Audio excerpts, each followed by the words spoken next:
Kalau saya ngelihat ya, lima berita dari teman-teman ya prihatin juga dengan kondisinya Kasian. Bang Ade Armando ini ya.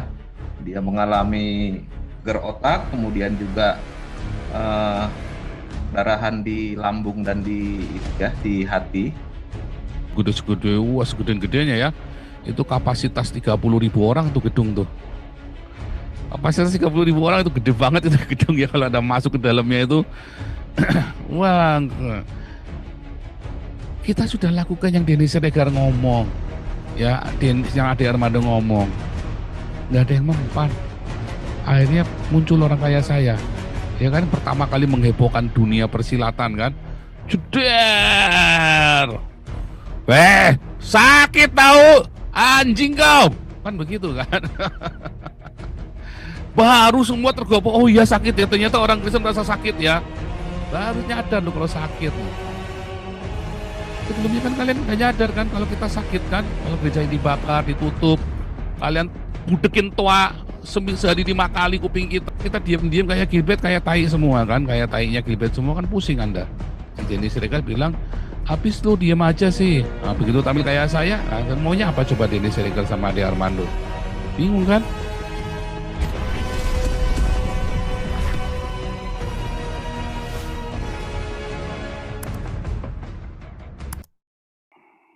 Kalau saya ngelihat ya, lima berita dari teman-teman ya prihatin juga dengan kondisinya Kasian. Bang Ade Armando ini ya. Dia mengalami geger otak, kemudian juga eh, darahan di lambung dan di hati. Ya sampai sekarang masih di rumah sakit Siloam. Jadi ya mungkin mereka cerdas juga, Pastor, nggak berani bawa ke rumah sakit lain gitu ya. Yang aman ya ditaruh di Siloam Rumah gitu. sakit Kristen. Rumah sakit Kristen. Nanti masuk ke rumah sakit Islam diracun mas. Iya, masuknya ke rumah sakit Kristen di Siloam. Akhirnya ya, ya beberapa orang teman-teman aktivis dulu, petinggi partai juga sudah berkunjung ke sana, yang dari PSI dan beberapa inilah ya, aktivis media sosial juga sudah ke sana mengunjungi, sudah terima beritanya. Ya tadi yang saya kasih tahu ke Pak Paul kondisinya itu. Nah, tapi kelihatannya sih mudah-mudahan nggak ada yang terlalu mengkhawatirkan, Pak. Ya kita lihatlah, semoga Bung Ade Armando lekas sembuh. Di satu sisi ya memang ucapan dia terakhir ketika dia berusaha mengcounter Abi Saifuddin memang sedikit membuat saya kecewa. Kenapa? Artinya beliau menafsirkan Alkitab itu tanpa sesuai dengan kondisinya. Mungkin dia hanya baca-baca web dari seberang, dia langsung tafsirkan seperti itu, dan dia nggak mengerti bahwa itu adalah kisah di perjanjian lama yang sudah tidak yang sudah dibatalkan gitu Iya ya. betul. Dan itu kan hanya kisah sejarah, tapi itu dia anggap sebagai ayat Alkitab yang menyuruhkan orang untuk melakukan kekerasan, melakukan perang dan persekusi. Nah, dia anggap seperti itu. Tapi ada suatu pelajaran yang bisa ditarik dari kasusnya Bung Ade Armando ini. Saya agak ini ya Pak Paul ya, kalau kita menghujat firman Tuhan itu memang langsung tabur tuainya langsung cepat, Pastor, Iya. gitu ya.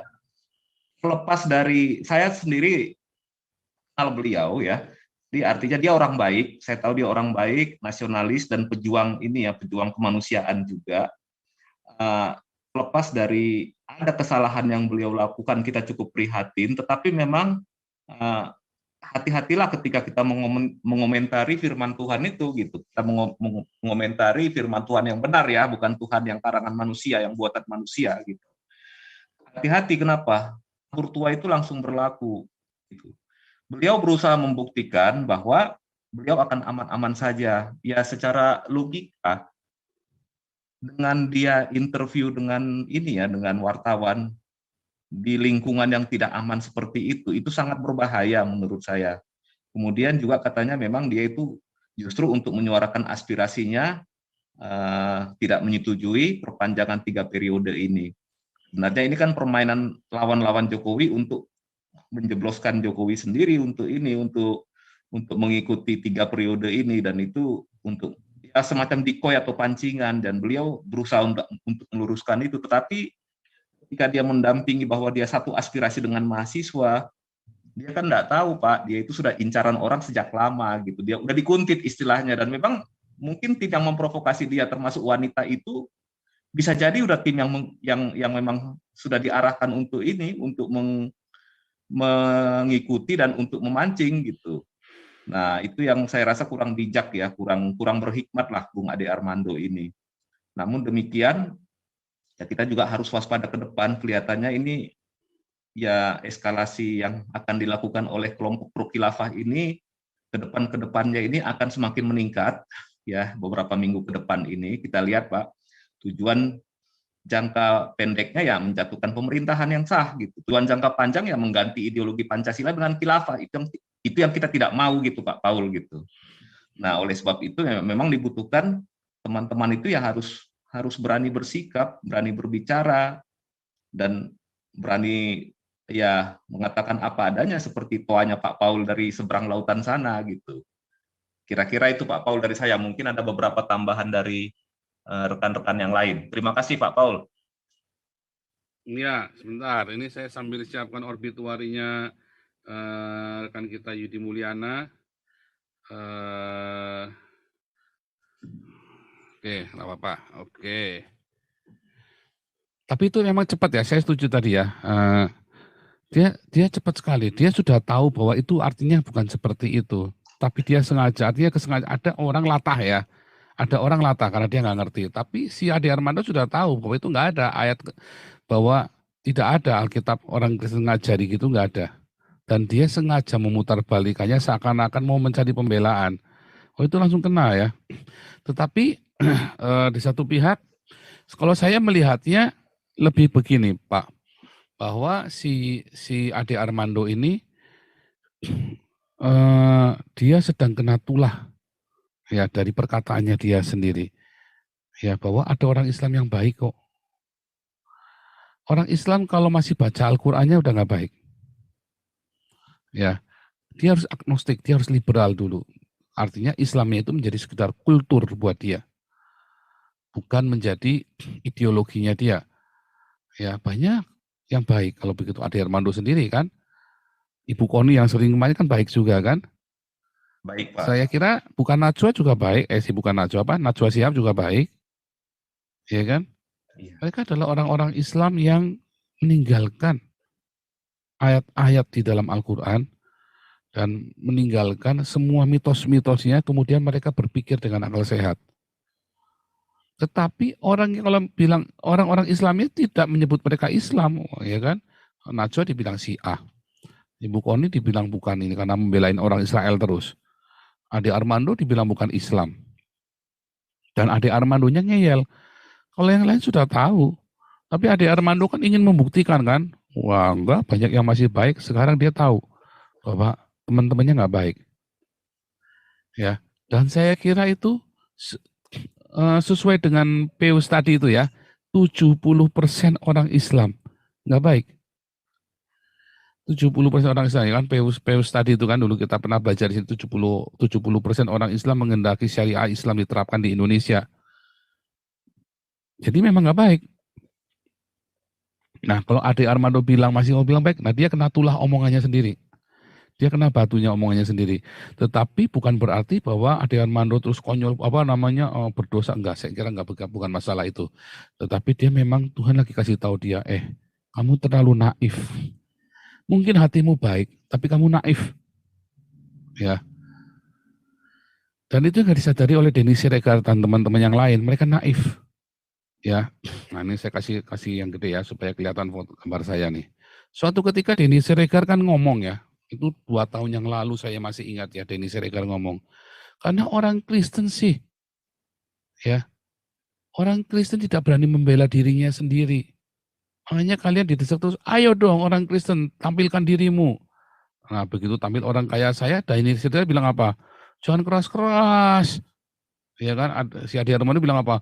Jangan keras-keras. Kalau kita diam-diam kayak Gilbert, kayak tai semua kan, kayak tainya Gilbert semua kan pusing Anda. Si Denny Siregar bilang, habis lu diam aja sih. Nah, begitu tampil kayak saya, maunya apa coba Denny Siregar sama Ade Armando? Bingung kan? Karena diam saja, lu nya sendiri yang salah. Sekarang begitu orang kayak saya tampil, ketakutan mereka. Nah, serba salah kan? Jadi mereka mau memframing kita. Kan saya sudah bilang hati-hati adik Armando, Nabi ke-26 dilawan. Ya, Nabi ke-26 jangan dilawan. Itu terjadi ya. Ini ada lagi Pak nih. Paul. Ya. Denny Siregar juga dicap bukan Islam, dia dianggap Syiah kan gitu Sudah, kan. iya, Denny Siregar kan dicap Syiah kan, benar. Dicap Syiah. Saya tahu itu. Nah, kalau kita lihat, ya saya tetap menghargai mereka berdua yang berusaha tetap menciptakan iklim yang tenang, damai, sejahtera ya. Artinya mereka sudah berusaha untuk ini ya, untuk mengenalkan apa itu rasa kebersamaan, Pancasila, dan keadilan. Mereka sudah berusaha untuk itu. Tapi ya memang di satu sisi Pak, mereka tertarik juga dalam kondisi untuk katakanlah mengatakan apa yang mereka yakini itu juga bukan sesuatu yang buruk. Nah, ini tarik menariknya di sini Pak Paul gitu. Nah, tarik menariknya di sini untuk membenarkan katakanlah bagaimana ya, kita tahu banyak yang radikal. Nah, mereka ini kan dianggap orang sebagai yang moderat yang berusaha untuk apa? Untuk menegasikan apa yang dilakukan oleh kelompok-kelompok yang radikal ini. Tapi di satu sisi, ketika mereka melakukan itu, mereka akan dianggap di luar kelompok tersebut gitu, Pak. Yang seperti yang Pak Paul bilang tadi, apakah Denny Armando itu dianggap satu golongan dengan mereka? Apakah Denny Siregar juga dianggap satu golongan dengan mereka juga? Ternyata hasil di lapangan kita lihat, Pak, bagaimana.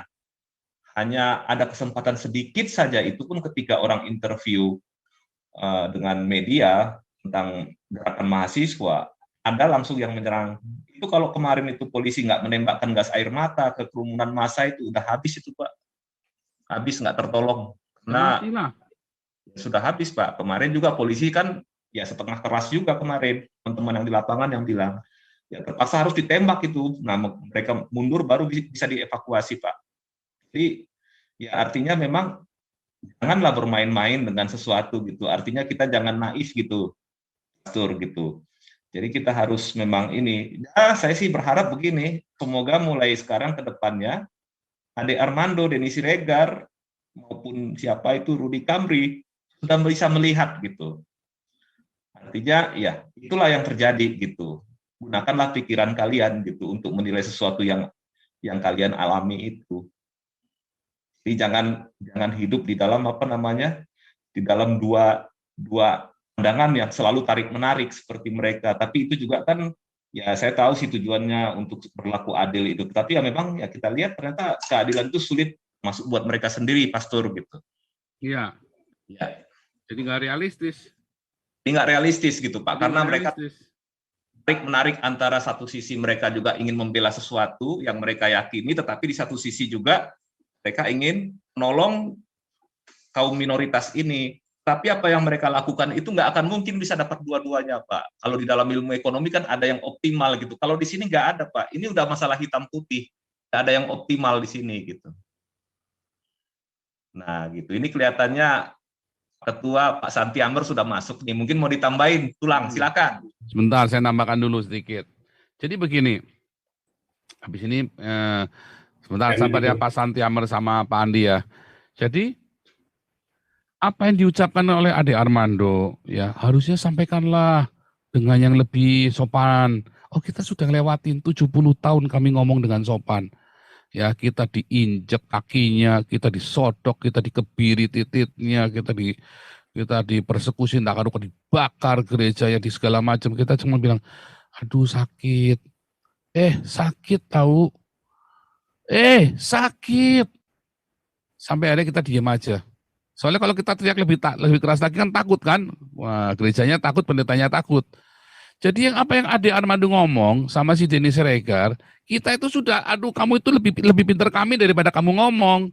Kita itu sudah ngalamin sampai ya salah satunya Bethany Inden itu ya mau bikin gereja. Gimana Bethany Inden nggak pernah diganggu? Bayar. Sebelum itu dibangun, semua pesantren itu dibayarin dulu di sekeliling Inden itu ya. Dibelikan sepeda gunung. ustadz-ustadznya dibayarin semua. Semua yang di Surabaya itu dikasih duit semua. Heran di tengah kota bisa nggak ada gangguan kan, dan itu gedung gede segede, wah segede-gedenya ya, itu kapasitas 30.000 orang tuh gedung tuh. Kapasitas 30.000 orang itu gede banget itu gedung ya, kalau ada masuk ke dalamnya itu, wah, kita sudah lakukan yang Denny Siregar ngomong, ya, yang Ade Armando ngomong, nggak ada yang mempan.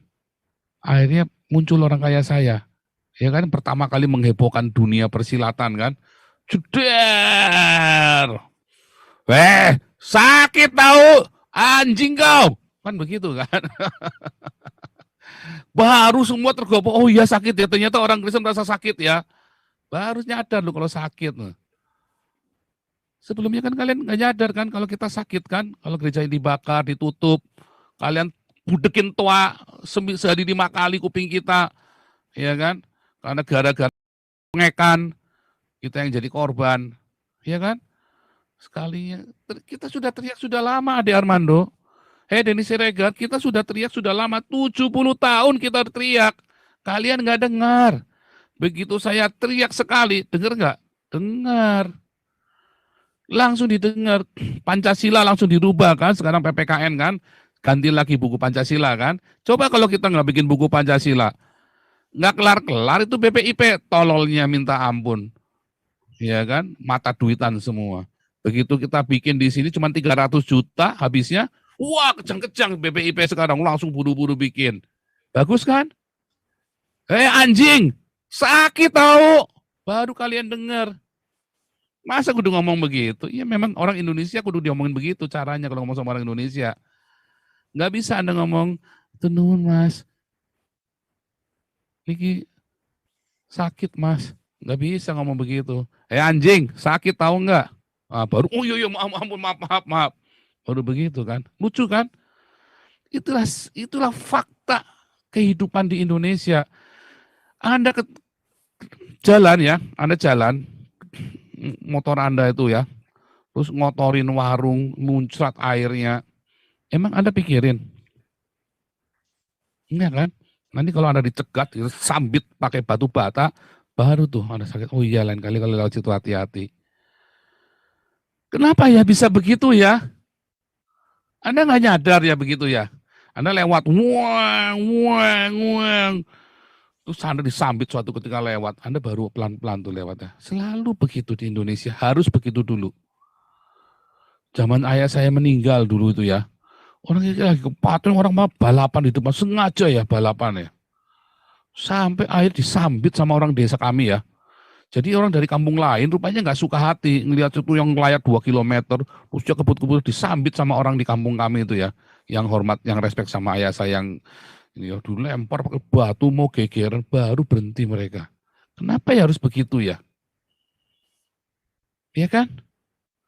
Kenapa nggak suruh ngomong baik-baik? Mana bisa sih ngomong sama orang Islam di Indonesia baik-baik? Kalau nggak tak bilangnya ala bajingan bangsat asu, baru kalian denger kan? Iya kan? Kalau saya nggak ngomong gitu, kalian dengerin nggak? Enggak kan? Nah itu anehnya itu. Kenapa saya harus ngomong begini? Bukan saya nggak, aduh saya ini orang berpendidikan ngomong begitu nggak enak buat saya. Tetapi terpaksa saya harus ngomong seperti itu supaya Anda dengar. Ya kan? Kalau nggak gitu kan nggak didengar kan? Congek, dasar congekan, itu toanya kekerasan, anjing kau. Baru dengar kan Anda kan? Baru Menteri Agama sibuk kan?